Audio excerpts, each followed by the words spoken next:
आधा घर टूट चुका था। शारदा की तबीयत खराब थी और वो चटाई बिछा के लेटी हुई थी। घर में खाना नहीं था। भूख से तड़पती बेटी भाव्या को वो देख नहीं पा रही थी। इस मुश्किल जिंदगी से भाग के अनामिका तालाब में कूद के जान देना चाहती थी। ये सोच के एक पत्थर के ऊपर वो बैठी हुई थी। अब शाम हो चुकी थी। भाव्या रोशनी लेके जाने लगती है। उसकी माँ जो कि कूली का काम करने गई थी वो लौटी नहीं थी, इसलिए माँ को ढूंढने भाव्या तालाब किनारे से जा रही थी। उस रास्ते से जाने के दौरान भाव्या देखती है कि उसकी माँ तालाब किनारे एक पत्थर के ऊपर बैठी हुई है। भाव्या माँ को देखकर बहुत खुश हो जाती है और फिर वो अनामिका के पास जाती है। अगर तुम जान दे दोगी माँ, तो मेरा और दादी का देखभाल कौन करेगा? भाव्या की बातें सुन के अनामिका कुछ बोल नहीं पाती है। अनामिका के आंखों से आंसू बहने लगते हैं। छोटी भाव्या अपने हाथों से उसे पोंछती है। चलो माँ, घर चलते हैं। दादी की तबीयत भी तो ठीक नहीं है ना? भाव्या की ऐसी बातें सुनने के बाद कुछ और वो सोच ही नहीं पाई। फिर एक हाथ में भाव्या को पकड़ के और दूसरे हाथ में रोशनी पकड़ के वो घर की तरफ जाने लगती है। घर में चारों तरफ अंधेरा। शारदा बीमार चटाई में लेटे लेटे रो रही थी। महालक्ष्मी, आप गरीब हैं, लेकिन आपको बत्ती दिखाना कभी नहीं भूलते। आपकी पूजा करना कभी नहीं छोड़ते। हम मजदूर का काम करते हैं, फिर भी आज मेरी बहू सुबह गई है पर अभी तक लौटी नहीं। छोटी बच्ची बत्ती लेके माँ को ढूंढने गई है। आप उसकी रक्षा करें और कृपा करें कि बेटी और बहू दोनों सही सलामत घर लौट आए। शारदा प्रार्थना करती है। तभी अनामिका बत्ती लेकर अपनी बेटी के साथ घर लौट आती है। इसमें तुम्हारी कोई गलती नहीं है बहू। समय के साथ साथ इंसान की जिंदगी में सब बदलता है। हाँ सासू माँ, दीप जलाने के लिए भी तो दिए जरूरी होते हैं ना। माना जाता है कि मिट्टी के दिए में भी माँ लक्ष्मी रहती है, इसीलिए तो मिट्टी के दिए को भी माँ देवी तुल्य माना गया है। लेकिन अब उस मिट्टी के दियों का भी कोई उपयोग नहीं। लेकिन सासू माँ, इतने दिनों तक तो हमने उसी पे भरोसा करके जिंदगी काटा। अब हम कैसे जिएंगे? तुम मरना क्यों चाहती हो, यही तो समझ नहीं पा रही हूँ। मैं सैयाग्रस्त हूँ और तुम अपनी बेटी भाव्या को छोड़ के जाना चाहती हो इस तरह। जो होना था वो हो गया सासू माँ। आज रात बस भूख बर्दाश्त कर लीजिए। कल से मैं बहुत परिश्रम करूंगी और मैं कम से कम आप दोनों को एक वक्त भर पेट खाना खिलाऊंगी। देखो बहू, जब तुम्हें भी जीने में तकलीफ हो तो हमें भी साथ ले जाना। मैं अपाहिज होके सैयाग्रस्त हूँ। बच्चे के कंधे पर मैं अपनी जिंदगी नहीं काट सकती, इसीलिए पहले हमें मार देना, फिर तुम मर जाना। ऐसा मत कहिए सासू माँ, मैं बहुत मेहनत करूंगी और आपकी और बेटी का ख्याल रखूंगी।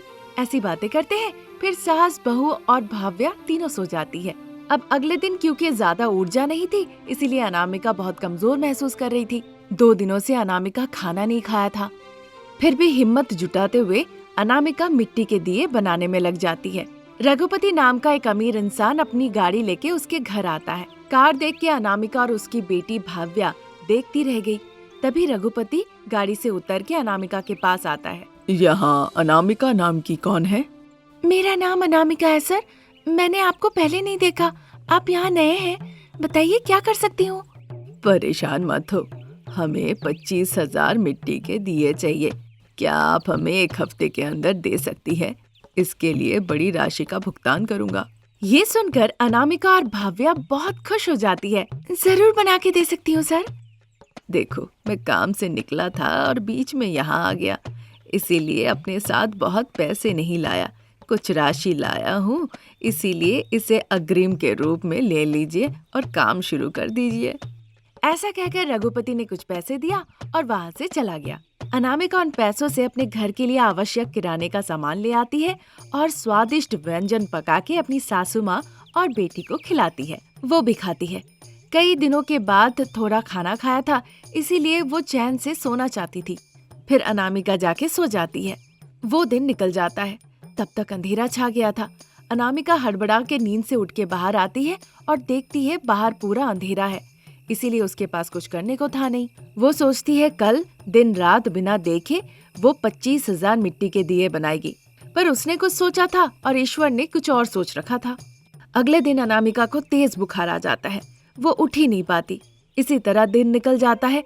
अब अनामिका चिंतित होने लगती है। हे देवी लक्ष्मी, सर आके मुझे 25,000 दिए के लिए कह गए, वो भी आपकी पूजा के लिए, पर मैं उन्हें दे नहीं पा रही हूँ, मुझे माफ कर दीजिएगा। वो इस तरह विनती करती है और फिर वो सो जाती है। अचानक माँ लक्ष्मी की तस्वीर के अंदर से रोशनी बाहर निकल के आने लगती है और वो रोशनी देवी माँ में बदल जाती है। वो देखती है अनामिका सो रही है। अनामिका, तुम मेरी भक्त हो और रघुपति भी। वो चाहता है 25,000 दिए जला के मेरी पूजा करना। तुम दोनों महत्वपूर्ण हो। अब मैं नौकरानी बनके मिट्टी के दिए बनाऊंगी और कल मैं दिए की रोशनी बनके उजाला फैलाऊंगी। ये सोच के लक्ष्मी देवी मिट्टी के पास जाके अपने पैरों से मिट्टी गूंथती है। फिर कुहार के चरखी में बैठ के वो दिया बनाती है। तभी अचानक भाव्या की बीच रात में नींद खुलती है। वो खिड़की से देखती है तो बाहर उसे एक रोशनी दिखती है। वो खिड़की से अच्छे से देखती है माँ लक्ष्मी वहाँ पे कुहार की चरखी घुमा रही है और बैठ के दिया बना रही है। लक्ष्मी देवी उसे देखकर इशारे से बाहर बुलाती है। भाव्या बिना डरे हुए देवी लक्ष्मी के पास जाती है। वहाँ जाके वो देवी माँ से बातें करती है और मिट्टी के दिए बनाती है। बनाते बनाते वो वहीं सो जाती है। फिर सुबह हो जाती है। रघुपति एक बड़ा सा ट्रक ले आता है और देखता है कि 25,000 दिए तैयार है। रघुपति ये देखकर बहुत खुश होता है। अनामिका सोच में पड़ जाती है। उसे समझ में नहीं आता है कि इतने मिट्टी के दिए आखिर में किसने बनाए। रघुपति पूरा पैसा देता है और सारे दिए गाड़ी में लेके चला जाता है। अनामिका को फिर भी समझ में नहीं आता है। घर के अंदर सासू माँ शारदा और बेटी भाव्या माँ लक्ष्मी के आगे दिया जलाती है और घंटी बजा के पूजा करती है। घंटी की आवाज सुन के अनामिका पैसे लेकर घर के अंदर जाती है। माँ लक्ष्मी की तस्वीर के आगे देखती है स्वस्थ सासू माँ और बेटी का उज्जवल चेहरा। वो सब समझ जाती है। वो दोनों हाथ जोड़ के माँ लक्ष्मी को प्रणाम करती है। माँ लक्ष्मी, आप अपनी भक्त के घर में सीधा इस तरह से आई है। घर की नौकरानी बनके कुम्हार की चरखी घुमा के आपने दिया बनाया। आपका यह आशीर्वाद इस जिंदगी के लिए काफी है माँ। जब वो इस तरह से प्रार्थना कर रही थी, बेटी भाव्या खीर लाके अपनी माँ को खिलाती है और तब से कष्टों से निकल के वो परिवार खुशी खुशी जीवन बिताता है। जिस दिन से गरीब बहुरानी अनामिका ससुराल में कदम रखी, उस दिन से सासू माँ शारदा उससे घर की नौकरानी की तरह कामकाज कराने लगी।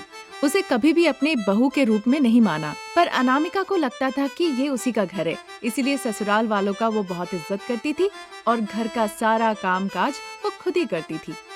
एक दिन शारदा अपने पैरों को स्टूल में रख के सोफे पे बैठ के आराम से टीवी देख रही थी और अनामिका सासू माँ के पैर दबाते दबाते कहने लगी, सासू माँ, मैं भी करवा चौथ का त्योहार मनाना चाहती हूँ। कौन सा त्योहार? करवा चौथ? ये क्या है? कड़वा चौथ नहीं सासू माँ, करवा चौथ। इस त्योहार को उत्तर भारत की महिलाएं बहुत खुशी खुशी पालन करती है। शरद पूर्णिमा यानी कि कार्तिक महीने के पूर्णिमा के दिन के चौथे दिन के बाद इस त्योहार को मनाया जाता है।